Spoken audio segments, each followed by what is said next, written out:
بابا فرید گنج شکر رحمۃ اللہ علیہ اپنی کتاب اسرار الاولیاء میں لکھتے ہیں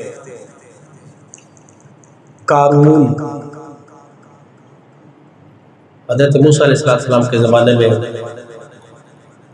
سرکش انسان غرق ہونے لگا اپنے مال سمیت، زمین میں دھنس رہا تھا. تو بابا فرید گنج شکر رحمۃ اللہ علیہ اپنی کتاب میں لکھتے ہیں کہ زمین کی مخلوقات میں سے مخلوق نے سوال کیا جب وہ دھنس رہا ہے زمین میں اپنے مال سمیت غرق ہو رہا ہے، اے قارون کیا جرم ہو گیا تو اس سے آج تو بھی غرق ہو رہا ہے، دھنس رہا ہے، تیرے ساتھ ہی در و دیوار بھی جا رہے ہیں، لگے ہوئے دروازے بھی جا رہے ہیں اور لگی ہوئی اینٹیں بھی جا رہی ہیں، مٹی بھی دھنس رہی ہے، انہیں بھی عذاب مل رہا ہے. کون سا جرم ہو گیا تجھ سے؟ تجھے مہلت نہیں ملی؟ کیا کر بیٹھا ہے تو؟ دھنس رہا ہے. مخلوقات نے سوال کیا، قارون جواب دے رہا ہے دھنستے ہوئے، کہنے لگا کہ مجھ سے بڑا جرم ہو گیا کہ میں نے رب کے نبی حضرت موسیٰ علیہ السلام کی نافرمانی کی، ان کی توہین کی میں نے. تو رب تعالیٰ نے فرمایا کہ اے قارون تو نے بڑی زیادتی کی ہے، نے خاموشی اختیار کی، جب تو نے میرے نبی کی گستاخی کی ہے آج تو نے ہمیں پکڑ لیا ہے، آج تو عذاب میں مبتلا ہو گیا ہے. یہ جواب دے رہا ہے قارون زمینی مخلوقات کو. اسی لمحے عذاب تھم گیا، رک گیا. جب تک جواب دے رہا تھا نا قارون تو عذاب تھما رہا، رکا رہا. زمین کی مخلوقات نے عرض کی خالق، فرشتوں نے عرض کی خالق قارون ہے تیرے نبی کا گستاخ ہے، عذاب رک گیا، اس پہ عذاب چل رہا تھا رک گیا ہے. رب نے فرمایا میری مرضی کے بغیر تو پتہ نہیں حرکت کرتا، ہم نے روکا ہے. خالق کیوں روک دیا؟ مجھے گوارا ہی نہیں ہے قارون، دشمن ہے میرا بھی میرے نبی کا بھی. عذاب چل رہا ہے، سزا کا پیریڈ چل رہا ہے، لیکن اس دوران سوال کیا ہے زمین کی مخلوقات نے اس سے. یہ جواب دیتے ہوئے میرے نبی موسیٰ کا نام اس کی زبان پہ آیا، مجھے رب کو گوارا ہی نہیں ہوا کہ اب عذاب کو جاری رکھوں. میں نے عذاب روک دیا ہے، جب تک میرے پیغمبر کا نام اس کی زبان پہ رہے گا عذاب نہیں ہوگا. یہ جواب سے نکل جائے پھر عذاب چلے گا. بابا فرید گنج شکر رحمۃ اللہ علیہ لکھ رہے ہیں مسلمان سے توجہ تو کر. حضرت موسیٰ علیہ السلام ہو وہ موسیٰ ہے رب تعالیٰ کی بارگاہ میں آرزو کرتے رہے خالق کہ تاج پیغمبری رکھ لے تو اپنے محبوب کو امتی بنا دے. سبحان اللہ. یہ رب کا کروڑا شکر ہے کہ ہم نے آنکھ کھولی ہے تو اس رب کے محبوب کے ہم امتی بنے ہوئے ہیں. سبحان اللہ. وہ حضرت موسیٰ علیہ السلام کا جو ذکر کرے، جو تذکرہ کرے، ان کا عذاب چل رہا ہو رہا ہو، پیریڈ میں ہو، عذاب رک جاتا ہے. اور جو نبی کا امتی ہو، نبی کے میلاد میں ہو، نبی کے ذکر میں ہو، اس کے فکر میں ہو، اس پہ رب کا عذاب کیسے آ سکتا ہے؟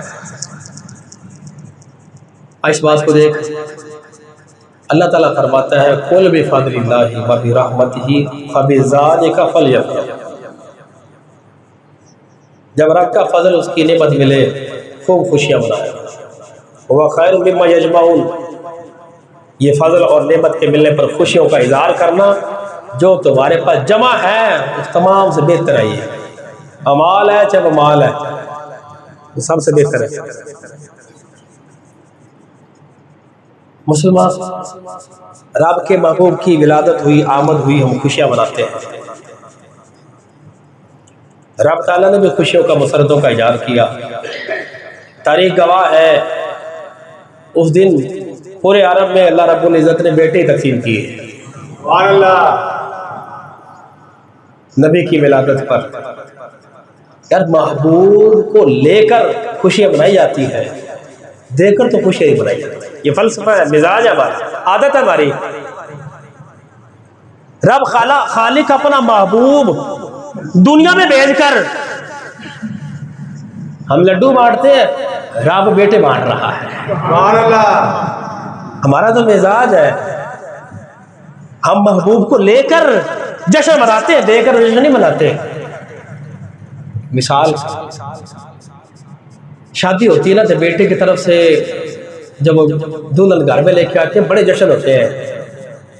بیٹی والے پریشان ہوتے، دل کا ٹکڑا جب ان سے جدا ہوتا ہے نا وہ پریشان، جشن نہیں ادھر ہوتے. محبوب کو جدا کر کے جشن نہیں ہوتے، وصول کر کے جشن ہوتے ہیں. رب خالق اپنا محبوب دے رہا ہے، بیٹے تقسیم ہو رہے ہیں. حضرت سیدہ آمنہ کے گھر میں کمک میں رب خالق لگوا رہا ہے، لیٹنگ رب خالق لگوا رہا ہے. خالق یہ کیسا فلسفہ ہے؟ تو علماء جواب دیتے ہیں کہ ہمارا دینا اور ہے، رب کا دینا اور ہے. سبحان اللہ. ہم محبوب کو دیتے ہیں تو اس سے جدا ہو جاتے ہیں، رب دیتا ہے تو جدا نہیں ہوتا. فرق یہ ہے جب تک محبوب دیا نہیں تھا تو جہاں رب تھا وہاں رب کا محبوب، اور جب رب نے اپنا محبوب دے دیا ہے فرق یہ ہے اب جہاں محبوب ہے وہاں رب ہے. سبحان اللہ. مسلمان اور دیکھ اس بات کو، اللہ رب العزت نے اپنے محبوب کو بھیج کر حکم دیا کہ تم خوب خوشیاں مناؤ. لوگ کہتے ہیں کہ نہیں قرآن میں تو قل بفضل اللہ فبذالک، فضل ملے رحمت ملے، فضل رحمت سے نبی کا ذکر تو اس میں ہے ہی نہیں، قرآن ہے سے مراد. جب قرآن ملے پھر خوب خوشیاں مناؤ. قرآن اگر ملے تو خوشی منانی ہے، قرآن والا ملے تو پھر. سبحان اللہ. قرآن تو آیا تھا آسمان سے، لوح محفوظ سے آسمان دنیا پہ، جشن یہاں پہ ہوئے. 27ویں شاید کو کیا ہوا ہے؟ قرآن زمین پہ نہیں آیا تھا، لوح محفوظ سے آسمان دنیا پہ. قرآن آسمانوں پہ آئے، جشن مسجدوں میں.